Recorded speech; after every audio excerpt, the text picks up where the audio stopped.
मित्रों, नमः संस्कृताय। मैं रणधीर मिश्र प्रयागराज से। हम आप आज पढ़ रहे हैं काव्य प्रकाश का प्रथम उल्लास, जिसमें कारिका नंबर 1 प्रथम कारिका में ही यह दो प्रकार के सृष्टियों का वर्णन मिलता है। पहला तो है जो ब्रह्माकृत सृष्टि है, और दूसरा जो एक कवि सृष्टि करता है अथवा काव्य की रचना करता है, वो भी एक सृष्टि है। काव्य भी एक सृष्टि है कवि के मत में। तो उसी को अधिकृत करके यहाँ पे यह कारिका कह रही है, नियतिकृत नियम रहिताम ह्लादैकमयीम अनन्य परतंत्राम नवरस रुचिराम निर्मितिमा दधति भारती कवेर्जयति। मतलब नियतिकृत नियम रहिताम, नियतिकृत नियम जो है, नियति कहते हैं संसार को, तो किसके संसार को? ब्रह्मा के संसार को। तो नियतिकृत नियम रहिताम, तो ये जो संसार है इसमें ब्रह्मा के द्वारा यह, क्योंकि ब्रह्मा जो है विधाता के द्वारा यह बनाया हुआ संसार है। विदधाति संसार विधि ही इति विधाता, जो संसार के विधि का विधान करता है वो विधाता अर्थात ब्रह्मा है। तो वो ब्रह्मा जो हैं उनके अनेक प्रकार के नियम हैं इस सृष्टि में।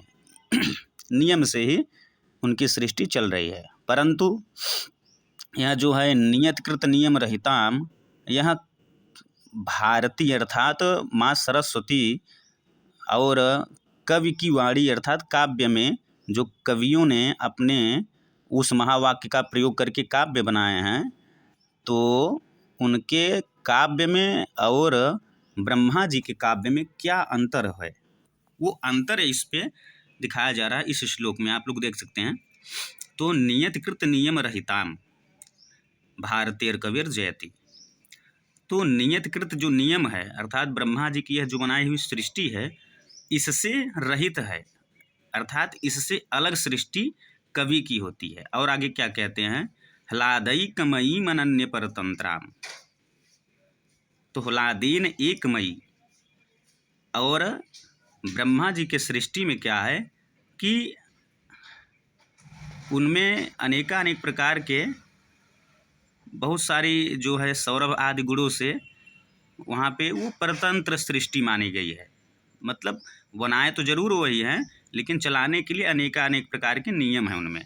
लेकिन इसमें क्या है कवि की सृष्टि में कि ह्लादेन एकमयी, यह मात्र एक ह्लादक और ह्लादमयी इनकी सृष्टि होती है। मतलब आनंद प्रदान ही करेगा इसमें इनमें जो है क्या है, इनमें दुख नाम का कोई चीज़ ही नहीं है। लेकिन ब्रह्मा जी की सृष्टि में दुख भी है, सुख भी है, ईर्ष्या द्वेष छल कपट ये सब भरे हैं ब्रह्मा जी की सृष्टि में। परंतु कवि की सृष्टि में क्या है, ह्लादैकमयीम, मात्र एक ह्लाद ही है, आनंद ही है। और अनन्य परतंत्राम, यह अनन्य परतंत्र है, मतलब किसी के अन्य परतंत्र ये नहीं है सृष्टि, किसकी? कवि की। और क्या है कवि की सृष्टि में विशेष? नवरस रुचिराम, ब्रह्मा जी की सृष्टि में 6 रस, और कवि की सृष्टि में क्या है कि वो नवरस और रुचिराम अपने रुचि के अनुसार वो प्रदान करते हैं। कैसे? निर्मितिम आदधति, उसी प्रकार से निर्माण करते हैं अपनी सृष्टि को अपनी इच्छा अनुसार। आदधति धारण करते हैं। ऐसी भारती कबीर जयति, ऐसे भारतीय कवि की जय हो। ये तो एक शाब्दिक अर्थ हुआ। अब इसमें हम आप जाते हैं थोड़ा विशेष में, तो एक नीचे श्लोक दिख रहा होगा जो कि ध्वन्यालोककार आनंद वर्धनाचार्य ने कवि को स्वयं प्रजापति या ब्रह्मा और काव्य संसार को उसकी सृष्टि कहा है। अर्थात स्वयं जो है कवि अपने आप में एक ब्रह्मा होता है, वो सृष्टि निर्माण करता है। कैसी सृष्टि? तो शब्द से वो सृष्टि निर्माण करता है। तो अपारे काव्य संसारे कविरेकः प्रजापति है।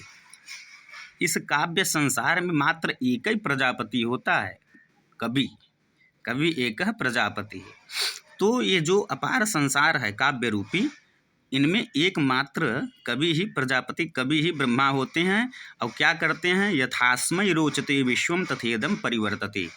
जिस प्रकार इनको सृष्टि का आनंद लेना होता है, भाई किसी को बना देते हैं किसी के पैर में ही कमल उगा देते हैं।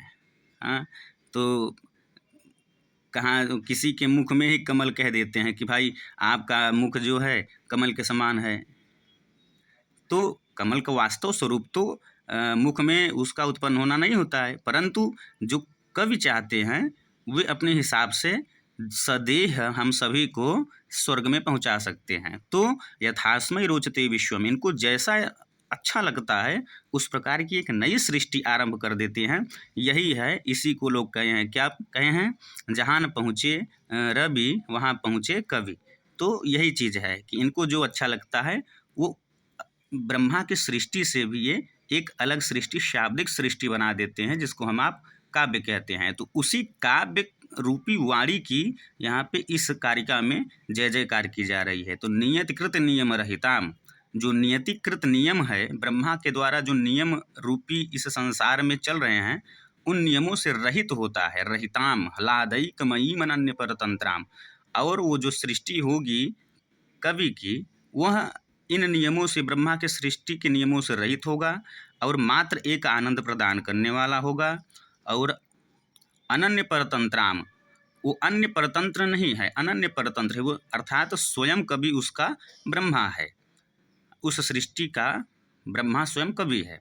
तो नवरस रुचिराम, नवरस, क्योंकि अष्टौ रसाः नाट्ये स्मृताः, तो अष्टौ रसाः नाट्ये स्मृताः, तो 8 रस जो है भरत मुनि ने प्रदान किया, परंतु कहीं कहीं शांत को भी लेकर 9 रस मानते हैं। तो 9 रस का समूह रूपी एक नई सृष्टि निर्माण करता है। रुचिराम शब्द से यह ध्यान रखना है कि भैया ये जो रुचिराम शब्द है, कभी अपने इच्छा अनुसार कभी करुण रस का प्रयोग करेगा, कभी हास्य का प्रयोग कर लेगा। ऐसा नहीं है कि 6 है तो 6 क्रम से ही प्रयोग करेगा, ऐसा नहीं।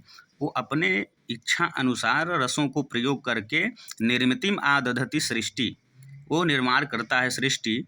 ऐसी भारती कविर जयति, इस प्रकार की कवि की वाणी, अर्थात कवि कृति ही काव्यम, तो कवि की वाणी जो होती है वो काव्य होता है। तो उस काव्य का जो ब्रह्मा है उसकी वाणी की जय जयकार हो, इस कारिका में यही बताया गया है। तो आप लोग देख सकते हैं, और हमारे पास अनेकानेक प्रकार के उपकरण अभी उपलब्ध नहीं हैं, अतः इसी से अध्ययन चलेगा जो चलेगा, फिर आगे हरी इच्छा है। आप सभी लोग अपना ध्यान रखें, अच्छे से पढ़ाई करें। तब तक के लिए नमः संस्कृताय।